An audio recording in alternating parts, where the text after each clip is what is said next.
Have you ever said something in anger against saying and immediately regretted it? Not 5 minutes later, not tomorrow, immediately. It's like watching yourself from outside your body. You shouldn't react. You should stay calm. But somehow, in that moment, you lose control. Your emotions take over. Your words slip out. Your behavior changes. And suddenly, someone else is driving your mind. Here's the uncomfortable truth. Most people don't lose control because of their own emotions. They lose control because of other people's influence on their emotional state. A comment, a tone of voice, a look, a message left unseen, a moment of disrespect. These tiny external triggers have the power to completely override your internal stability. And the worst part? The person who triggered you walks away unaffected, while you carry the consequences. Your peace is gone. Your focus is broken. Your energy is drained. Your decisions become reactive instead of intentional. Honest, you might not realize this, but every time someone makes you angry, anxious, insecure, or desperate for approval, they are temporarily controlling your mind. Not physically, but psychologically. And most people never learn how to stop this from happening. They spend their entire lives reacting instead of choosing. Today, you're going to learn how to never lose control because of anyone. Not by suppressing emotions, not by pretending you don't care, but by understanding the deep psychological mechanisms that allow others to influence your inner state. Because once you understand this truth, no one can ever control you again. But first, you need to understand exactly how they've been doing it all along. The invisible emotional hooks people use on you. You might not realize this, but people don't control you directly. They control you by triggering emotional reactions you never learned to manage. Think about the last time someone criticized you. Maybe it was a boss questioning your work, a friend making a sarcastic comment, or someone dismissing your opinion in a group conversation. What happened inside you? Your heart rate changed, your thoughts accelerated, your body shifted into defense mode. In that moment, your brain wasn't focused on logic. It was focused on emotional survival. This is because your brain is wired with what psychologists call emotional hooks. These are sensitive areas tied to your identity, your insecurities, and your sense of worth. And when someone touches one of those hooks, your nervous system reacts automatically. Not consciously, automatically. For example, if you secretly fear being seen as incompetent, even a small correction can feel like a threat. If you fear rejection, even delayed responses can trigger anxiety. Most people make this mistake. They believe their reaction is caused by the situation. But the reaction is actually caused by the meaning their brain assigns to the situation. Two people can hear the exact same criticism. One stays calm, the other becomes defensive. Why? Because control isn't determined by what happens to you. It's determined by what happens inside you. And here's where most people lose their power. They assume their emotions are caused by external forces. They say things like, "They made me angry. They made me feel insecure. They made me lose control." But the truth is, no one can insert emotions directly into your mind. They can only trigger what already exists. This realization is uncomfortable, because it means your emotional reactions are not random. They are predictable patterns. Patterns formed by past experiences, past fears, past conditioning. And once someone learns what triggers you, they can influence you repeatedly. Not because they're stronger than you, but because you haven't learned to observe your emotional hooks without reacting. This is why some people remain calm under extreme pressure, while others explode under minor tension. The difference isn't personality, it's awareness, but awareness alone isn't enough, because even when you understand your triggers, you might still react. So the real question becomes, why does your brain react so fast, before you even have time to think? The answer lies in a hidden survival system most people never realize is controlling them. Your brain's survival system is not designed for peace. You might not realize this, but your brain constantly scans for threats. Not just physical threats, but social threats.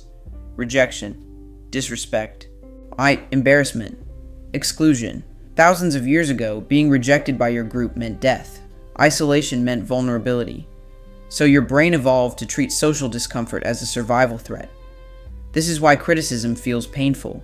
This is why disrespect feels unbearable. This is why being ignored feels disturbing. Your brain doesn't distinguish between physical danger and psychological threat. It activates the same alarm system. The amygdala, your brain's threat detection center, reacts instantly, faster than logic, faster than reasoning, faster than your conscious mind.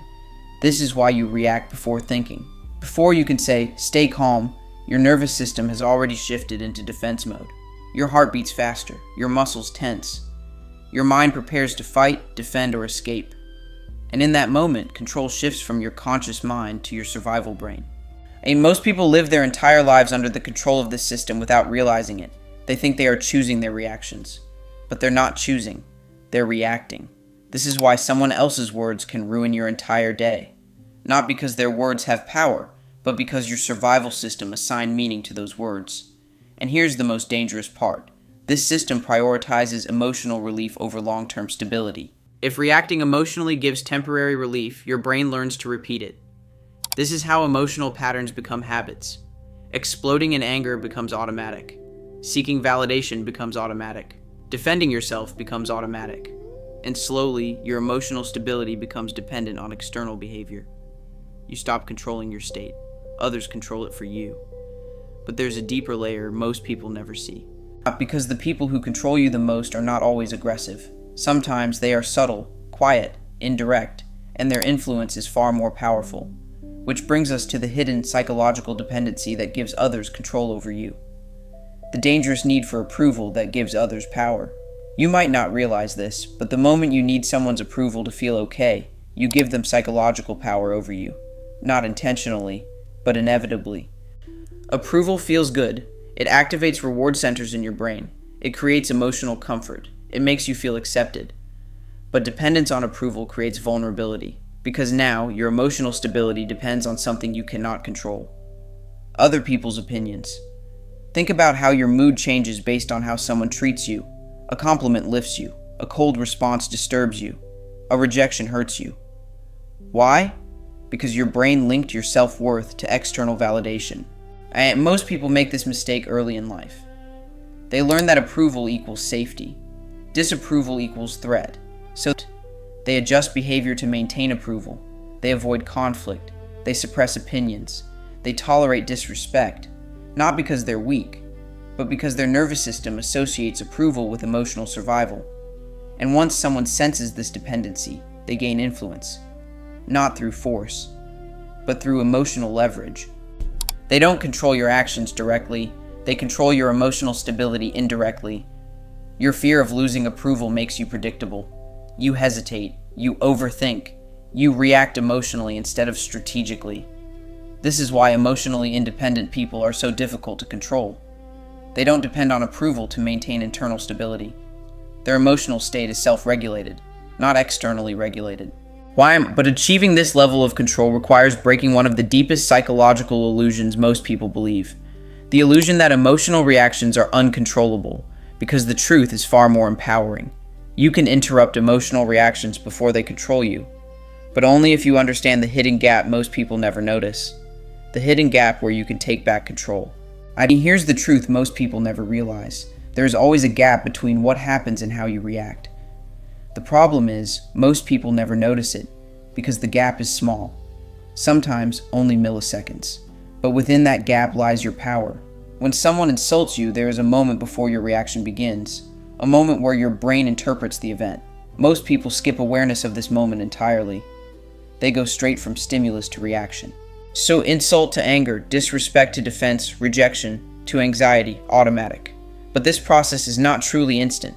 It feels instant because you never learn to observe it. Emotion begins as sensation, a tightening in your chest, a change in breathing, a shift in mental focus. This is the earliest stage of emotional activation. And this stage is still neutral. It hasn't become behavior yet. You still have influence. Emotion only becomes control when it becomes reaction. This means control is not about eliminating emotion. It's about interrupting reaction.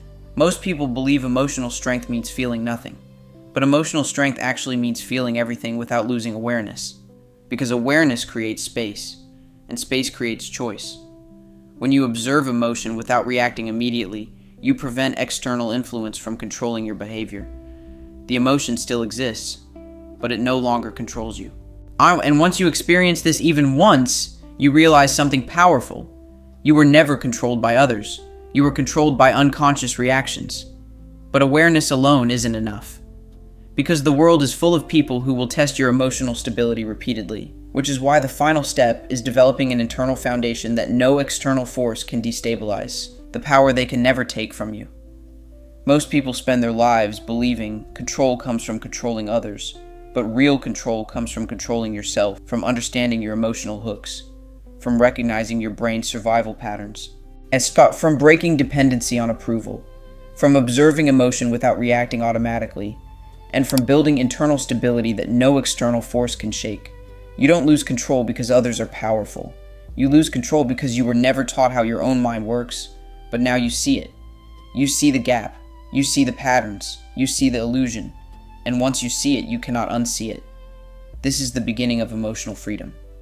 Because when no one can control your inner state, no one can control your decisions. And when no one can control your decisions, your life becomes your own again. In the next video, you'll discover the hidden psychological behaviors that make people instantly respect you without saying a word. So subscribe now, because the moment you master yourself, no one else ever can.